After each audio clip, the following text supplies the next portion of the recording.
Yesus satu pribadi, Sang Firman yang menjadi manusia.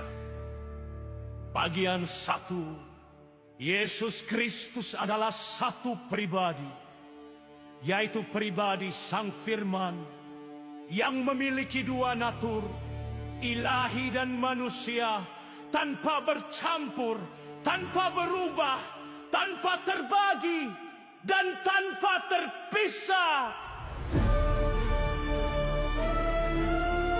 Pertanyaan ini menyentuh inti kristologi menurut iman Kristen arus utama yang dirumuskan dalam konsili Kalsedon. Yesus Kristus bukanlah dua pribadi, melainkan satu pribadi, yaitu Sang Firman yang kekal, yang pada saat inkarnasi mengambil natur manusia tanpa kehilangan natur ilahinya. Benarkah kesimpulan ini hanya berasal dari rumusan gereja, ataukah justru lahir dari tata bahasa Alkitab sendiri? Mari kita menelitinya dari sisi gramatikal dan kesaksian kitab suci. 1 Gramatikal Yohanes pasal 1 ayat 1. Enarhici enologus, artinya pada mulanya adalah Sang Firman. Perhatikan tata bahasanya, adalah artikel tertentu. Logos adalah subjek kalimat, adalah kata kerja, adalah dalam bentuk imperfect yang menunjukkan keberadaan yang terus-menerus pada masa lampau. Artinya, Logos sudah ada sebelum segala sesuatu diciptakan. Selanjutnya Yohanes menulis, Logos mehalis proston theon, dan Sang Firman bersama-sama dengan Allah. Kata pros bukan sekadar berarti bersama, tetapi menunjukkan relasi pribadi yang nyata dengan Allah Bapa jadi Logos.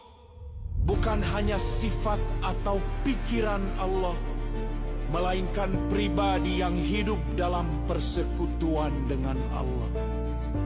Kemudian Yohanes menulis, Kehes Yesus Alogos. Secara gramatikal, subjek tetap onohos, sedangkan theos adalah predikatnya. Sang Firman adalah Allah. Yohanes tidak sedang memperkenalkan Allah lain, melainkan menyatakan bahwa Sang Firman memiliki hakikat Allah. 2 Yohanes pasal 1 ayat 14. Yohanes kemudian menyatakan Firman itu menjadi daging. Teks Yunani, Logos sahs eieneto. Kata pentingnya adalah eieneto. Artinya menjadi, bukan berubah menjadi. Logos tidak berhenti menjadi Allah, melainkan mengambil natur manusia. Dengan demikian, subjeknya tetap sama, yaitu Sang Firman. 3 mengapa disebut satu pribadi? Alkitab tetap mempertahankan subjek yang sama. Yohanes tidak berkata mereka menjadi daging. Firman itu menjadi daging dan diam di antara kita. Subjeknya tetap Logos. Artinya, yang menjadi manusia adalah pribadi Sang Firman, bukan muncul pribadi manusia yang berdiri sendiri.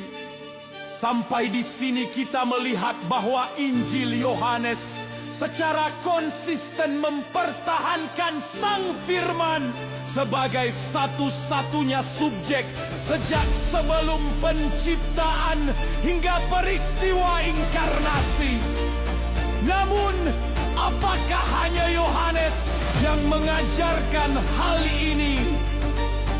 Bagaimana Rasul Paulus, penulis surat Ibrani, prinsip hermeneutik, serta perkataan Yesus sendiri membuktikan bahwa Kristus adalah satu pribadi dengan dua natur. Semua pertanyaan itu akan kita jawab pada bagian 2.